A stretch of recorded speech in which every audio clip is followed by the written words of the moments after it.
चलिए मैं अपना स्क्रीन रिप्रेजेंट कर रहा हूँ। स्क्रीन को आप देखेंगे।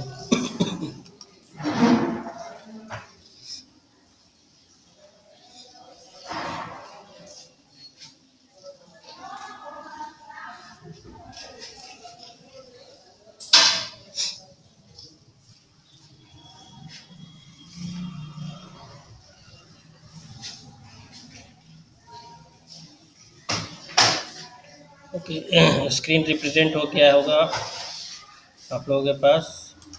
और हमारा आज का टॉपिक है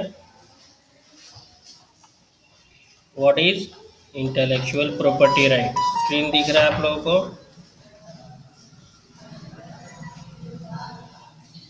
ओके,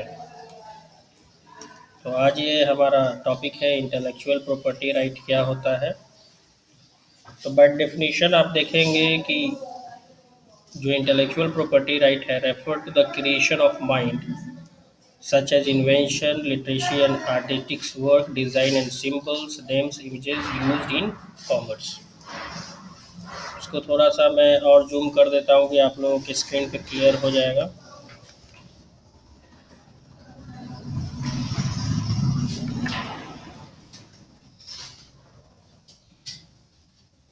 जो भी प्रॉपर्टी हम लोग स्टेबल करते हैं, चाहे वो प्रॉपर्टी किसी तरह का हो, डिजिटल प्रॉपर्टी हो या फिर किसी तरह का फिजिकल प्रॉपर्टी हो।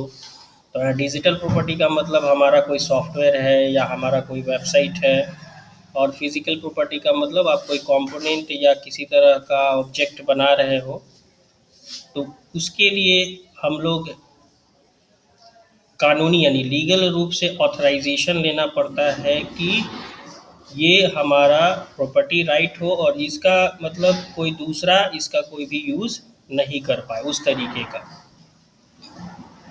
यानी कि मान लीजिए कि आप अपना कंपनी का नाम पतंजलि रखते हैं, तो फिर उसी पतंजलि कंपनी का कोई दूसरा नाम नहीं रख सकता है कि पूरे इंडिया में क्या पूरे वर्ल्ड में। तो इसी को हम लोग कहते हैं कि ये हमारा राइट है।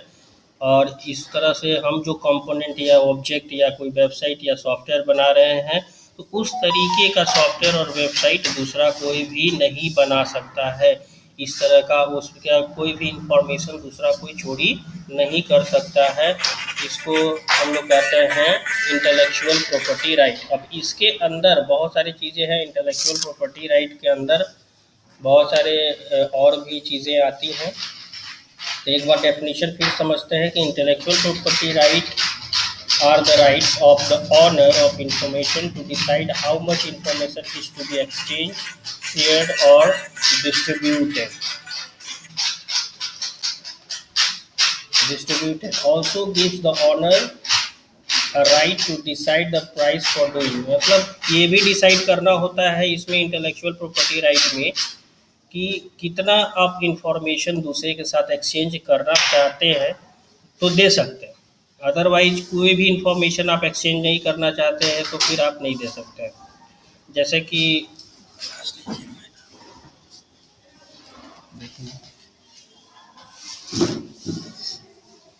अब जैसे कि इसमें 3 चीज़ें हैं। एक तो पेटेंट है, कॉपीराइट है, ट्रेडमार्क है। ठीक है। अब पेटेंट, कॉपीराइट और ट्रेडमार्क भी इंटेलेक्चुअल प्रॉपर्टी के अंदर आने वाला एक विशेष क्या कह सकते हैं इसको, एक रूल्स है, रेगुलेशंस कह सकते हैं इसको, जो कि सबको फॉलो अप करना होता है। तो भाई अब कॉपीराइट की बात कर ले कि कॉपीराइट क्या होता है। तो कॉपीराइट अगर हिंदी में अगर हम लोग समझें तो कॉपीराइट का मतलब हो गया कि आप इससे संबंधित, यानी कि इसका कानून संख्या क्या है, कॉपीराइट एक्ट 1957। ठीक है। कॉपीराइट एक्ट 1957 का मतलब आप जो भी चीज़ें बनाते हैं, जो भी चीज़ें बना रहे हैं, कंपोनेंट, फिजिकल कंपोनेंट बना रहे हैं या किसी तरह का डिजिटल कंपोनेंट बना रहे हैं, तो आप उसके क्या हो गए, आप उसके ऑनर हो गए। ठीक है। और आप ऑनर हो गए तो आपके उस कॉपीराइट को कोई दूसरा यूज नहीं कर सकता है अपने ऑब्जेक्ट या कंपोनेंट बनाने।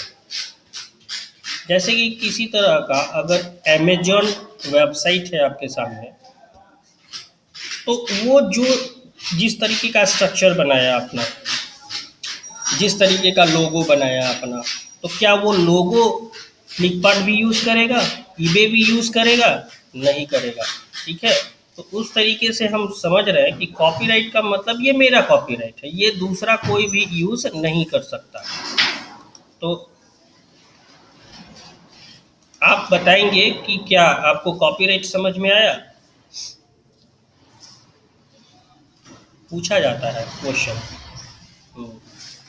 तो ये सवाल क्वेश्चन पूछा जाता है कि कॉपीराइट क्या होता है। ठीक है, अब जैसे कि कोई आपने सॉन्ग ही बना दिया, या फिर आपने किसी तरह का कोई रचना की, कोई किताब लिख दिया, कोई पुस्तक लिख दिया, तो वो तो आपका कॉपीराइट हो गया ना।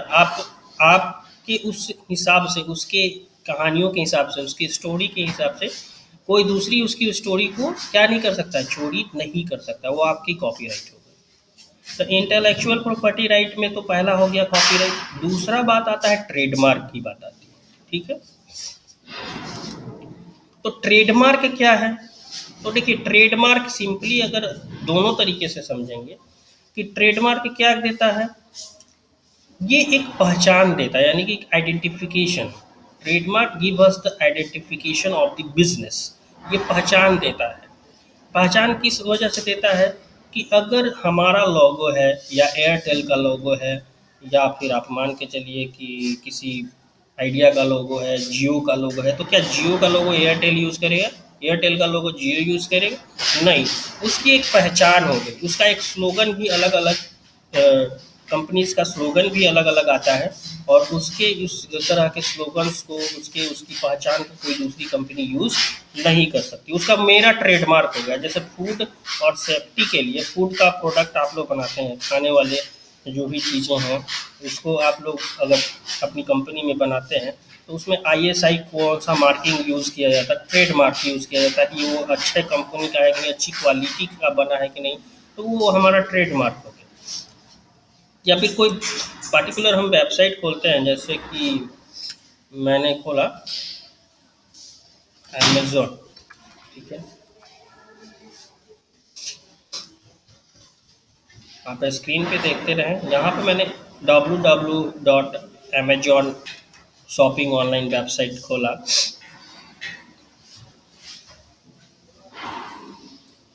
यहाँ पे क्लियरली लिखा हुआ है कि एक ई कॉमर्स कंपनी है, और ई कॉमर्स कंपनी मतलब कि सारे तरह का वो प्रोडक्ट क्या करेगी, सेल कर सकती है।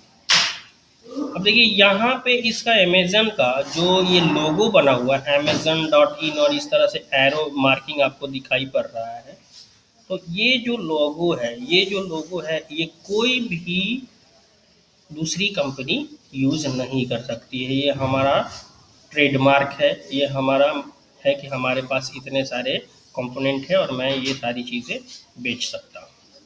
ठीक है, तो ये डिफ्रेंशिएशन हो गया। इसको मैं क्लोज कर देता हूँ।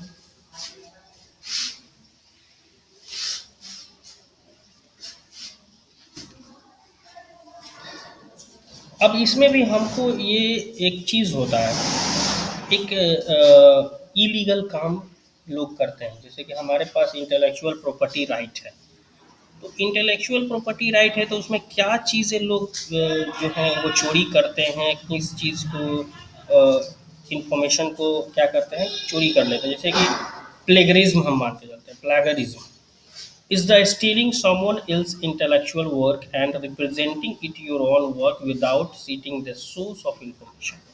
ठीक है, ऐसी बहुत सारी वेबसाइट्स मिल जाएंगी, सॉफ्टवेयर्स मिल जाएगा आपको, जिससे आपको ये प्लेगरिज्म के बारे में पता चलेगा। जैसे किसी वेबसाइट में आपका प्लेगरिज्म लिखा हुआ है, कुछ इन्फॉर्मेशन लिखा हुआ है, और वही इन्फॉर्मेशन हम अपना वेबसाइट बना रहे हैं, तो उसका कुछ पार्ट मैंने क्या किया कि वो कुछ पार्ट मैंने उसकी चोरी कर ली, या पूरा का पूरा वेबसाइट ही कॉपी कर लिया।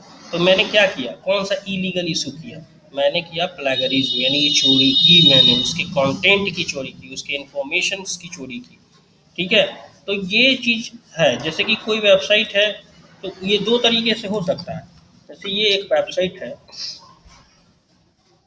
और इसमें आपने खोला फायर सर्विसेज के अकॉर्डिंगली ये वेबसाइट है, फायर सर्विसेज देता है, फायर सेफ्टी सर्विसेज। तो आप क्या करोगे कि आप अपना एक फायर सर्विस का कंपनी खोलते हो, तो आपको करना क्या है, प्लेगरिज्म क्या करते हैं आप कि यहाँ से कोई इन्फॉर्मेशन यहाँ तक चोरी कर ली। ये इन्फॉर्मेशन मैंने, ये जो सिलेक्शन पॉइंट मैं बता रहा हूँ, ये सिलेक्शन पॉइंट आप देखिए, ये इन्फॉर्मेशन यहाँ तक चोरी की गई, ठीक है, और बाकी यहाँ से यहाँ तक आपने अपना इन्फॉर्मेशन लिखा। फिर भी आपने उसके इन्फॉर्मेशन को चोरी तो किया, यहाँ से यहाँ ही चोरी किया, लेकिन चोरी तो किया।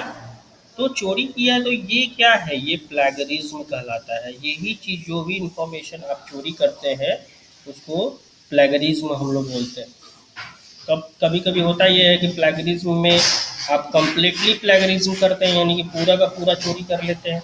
और कभी कभी होता ये है कि हम कोई पार्टिकुलर इन्फॉर्मेशन को ही चोरी करते हैं, यानी कि 2 पैराग्राफ छोड़ देंगे और किसी पार्टिकुलर पैराग्राफ की चोरी कर लेंगे और अपने वेबसाइट पे डाल देंगे। तो ये भी इलीगल वर्क ही होता है, ये भी इलीगल इशू ही होता है, और ये इशू हमें नहीं करना चाहिए, क्योंकि ये आईटी एक्ट में, यानी कि ये क्या माना जाता है, ये एक तरह का क्राइम माना जाता है, ठीक है, एक तरीके का ये क्राइम माना जाता है। इसलिए क्राइम, इस तरीके का काम आप जब बनाते हो तो इस तरीके का काम नहीं करना है आप। तो अब प्लेगरिज्म तो क्लियर हो गया, किसी को क्वेश्चन है पूछ सकते हैं प्लेगरिज्म के बारे में।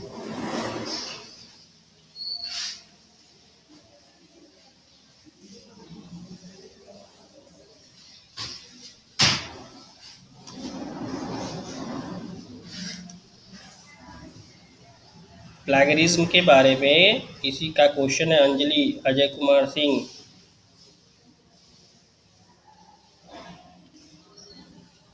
ठीक है, प्लेगरिज्म मतलब सिंपली ये हो गया कि आप क्या कर रहे हैं, किसी के इंफॉर्मेशन की, किसी के पैराग्राफ की चोरी कर रहे हैं, वही चीज़ हमारा यहाँ पे प्लेगरिज्म। तो का क्वेश्चन हमेशा पूछता है कि what is plagiarism.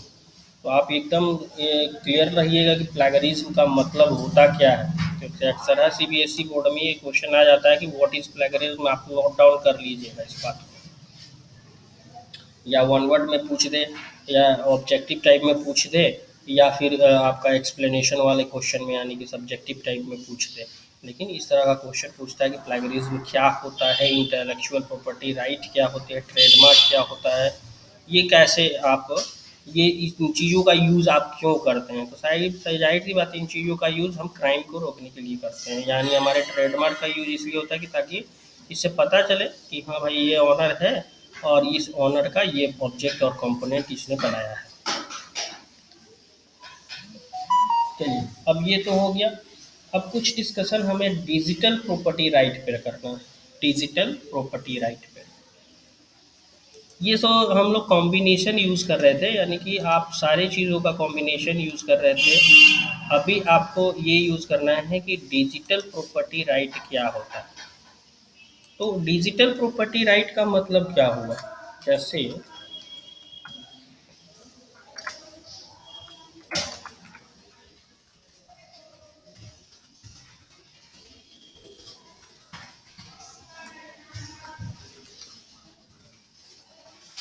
Digital property right means कि आप जो भी डिजिटल फॉर्म बना रहे हैं, चाहे वो फॉर्म आइदर ऑनलाइन हो या इलेक्ट्रॉनिक स्टोरेज डिवाइस के साथ उसका यूज़ किया जा रहा है,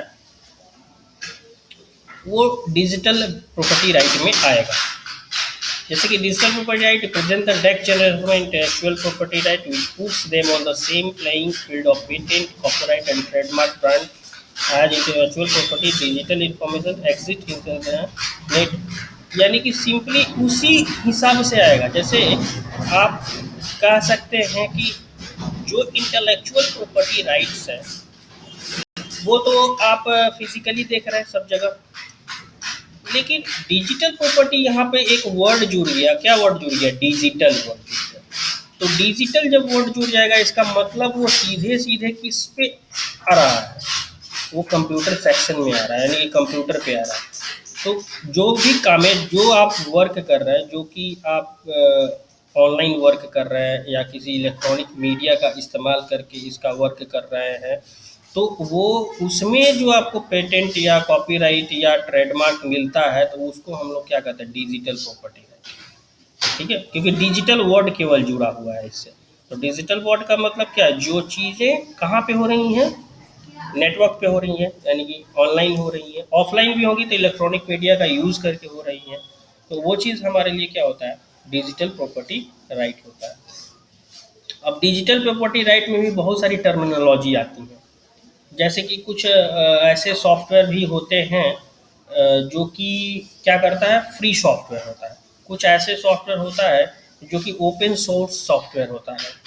तो इसकी टर्मिनोलॉजी में हम दो एक वर्ड इस्तेमाल करेंगे कि फ्री सॉफ्टवेयर और ओपन सोर्स सॉफ्टवेयर क्या होगा। देखिए बहुत सारी चीज़ें होती हैं, आपको ये समझना होगा कि फ्री सॉफ्टवेयर होता क्या है। फ्री सॉफ्टवेयर का मतलब है कि आप डाउनलोड किए, ठीक है, डाउनलोड करने के बाद आप यूज़ कर रहे हैं या अनदर पर्सन भी उसका यूज़ कर रहा है, तो ये तो आपका फ्री सॉफ्टवेयर हो गया।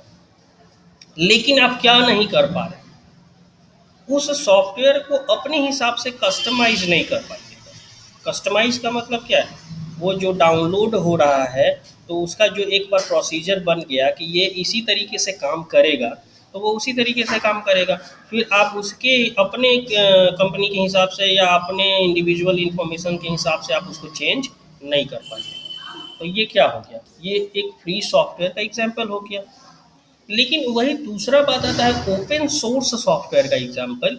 तो ओपन सोर्स का मतलब क्या हुआ, ओपन सोर्स वैसा सॉफ्टवेयर होता है जिसमें आप क्या करते हैं कि उसको अपने हिसाब से उसका सोर्स कोड, यानी कि जो कोडिंग की गई होती है जिस पे सॉफ्टवेयर वर्क करता है, उसके उसकी कोडिंग को भी आप अपने हिसाब से कस्टमाइज कर पाते हैं, अपने ही कंपनी के हिसाब से उसको चला पाते हैं। तो उस तरीके के सॉफ्टवेयर को हम लोग क्या कहेंगे, ओपन सोर्स सॉफ्टवेयर कहेंगे। ठीक है, तो फ्री सॉफ्टवेयर में कौन सा ओपन सोर्स कहलाएगा, ये आपको क्लियर हो गया? Any problem?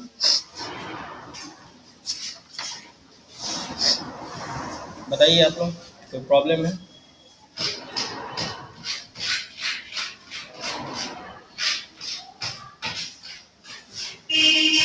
हाँ, तो ये बातें आपको समझनी होगी कि कहीं अगर फ्री सॉफ्टवेयर बोल दिया तो आप ओपन सोर्स सॉफ्टवेयर में उसको कंबाइन मत करें, और कहीं ओपन सोर्स बोल दिया तो उसको फ्री सॉफ्टवेयर में कंबाइन नहीं करेंगे। फ्री सॉफ्टवेयर मतलब फ्रीली अवेलेबल है। जैसे गूगल मीट हमारे लिए क्या है, फ्रीली सॉफ्टवेयर है जिस पे आपका क्लास चल रहा है। ठीक है, तो ये फ्री सॉफ्टवेयर है जिस पे आपका क्लास चल रहा है, लेकिन ये क्या हम गूगल मीट को अपने हिसाब से चेंज कर देंगे, इसके इंटरफेस को, इसके चलने के तरीके को, ये चीज़ हम नहीं चेंज कर पाएंगे। तो नहीं चल जाएगा, फ्री है लेकिन ओपन सोर्स नहीं है। अगर यही ओपन सोर्स रहता तो हम इसके काम करने के तरीके में भी क्या करते हैं, चेंज कर पाते, कस्टमाइज कर पाते अपने हिसाब से। तो इस चीज़ को हम लोग क्या कहते हैं कि ये फ्री सॉफ्टवेयर है, ना कि ओपन सोर्स सॉफ्टवेयर है। तो ये चीज़ डिफ्रेंशिएट करना होगा आपको कि what is difference between open source software and free software. बहुत सारे क्वेश्चंस है इसमें, आप लोग कुछ क्वेश्चंस को टिक आउट करें। और प्लेगरिज्म तो पहला नोट डाउन कर ही लीजिएगा, प्लेगरिज्म क्या होता है। और दूसरा आप नोट डाउन करिएगा what are intellectual property right, है, इंटेलेक्चुअल प्रॉपर्टी राइट क्या होता है, और व्हाट इज प्लेगरिज्म। देखिए सीबीएसई सैम्पल पेपर 2019-20 में सैम्पल पेपर में ये है डिफाइन प्लेगरिज्म, तो ये चीज़ आपको नोट डाउन करना है। तीसरी बात आपको नोट डाउन करनी है कि SSL secure data transmission, data encryption, ये क्या होता है, प्रीवियस क्लासेस में मैंने बताया था। उसके बाद तीसरी इसमें सबसे इम्पोर्टेंट क्वेश्चन है, वो इम्पोर्टेंट क्वेश्चन है कि भाई डिजिटल प्रॉपर्टी राइट क्या होता है। डिजिटल प्रॉपर्टी का मतलब क्या होता है, तो कोई भी information you created by you that exit in digital form, यानी कि जो डिजिटल फॉर्म में रहे, आइदर ऑनलाइन रहे और on the electronic storage device रहे, तो आप कह सकते हैं कि ये क्या है, डिजिटल प्रॉपर्टी। इस तरीके से आप वहाँ पे ट्रेडमार्क या पेटेंट करवाते हैं, तो आप उसको डिजिटल प्रॉपर्टी राइट करते हैं। अरे भैया क्लास चल रहा है, ओए क्लास चल रहा है, कैसे करते हैं?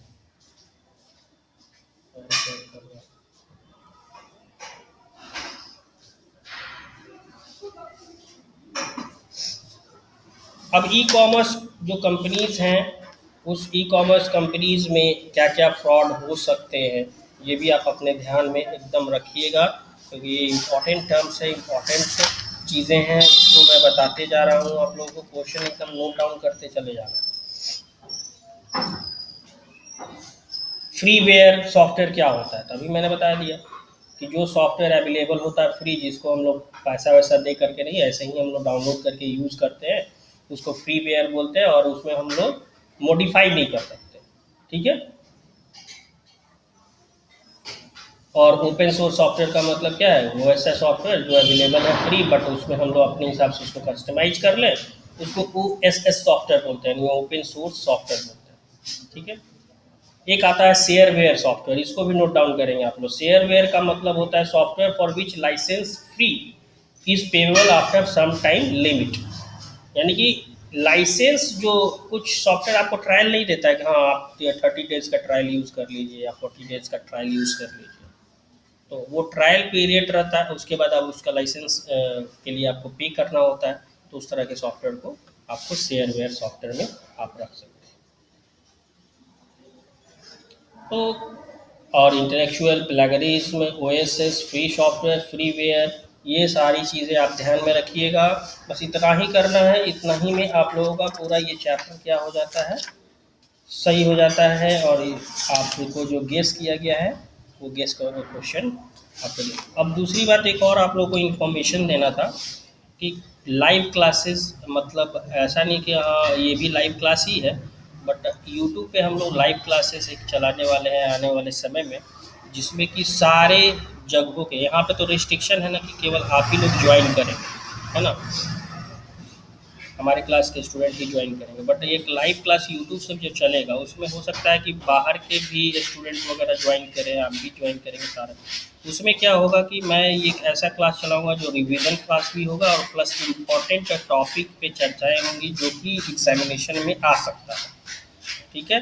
तो उस क्लास को आप लोग ज्वाइन तो करेंगे ही करेंगे, साथ में अपने जो भी मित्र हैं, आपके फ्रेंड्स हैं, उनको भी आप बता देंगे कि वो क्लासेस ज्वाइन करना आपके लिए बहुत ज़रूरी है, क्योंकि वो क्लासेस ज्वाइन करिएगा तो आप लोगों को रिवीजन भी होगा, और प्लस इम्पॉर्टेंट जो कि कस्टमाइज किया हुआ क्लास होगा, जो कि केवल और केवल उन चीज़ों पे हम लोग डिस्कस करेंगे जो आपके लिए इम्पोर्टेंट है और CBSE में आ सकते हैं उस तरह के क्वेश्चंस को।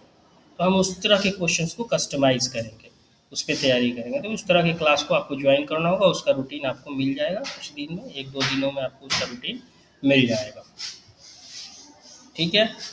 तो फिर हम लोग नेक्स्ट क्लास में मिलते हैं, 9:41 हो गया, और नेक्स्ट क्लास में। Thank you.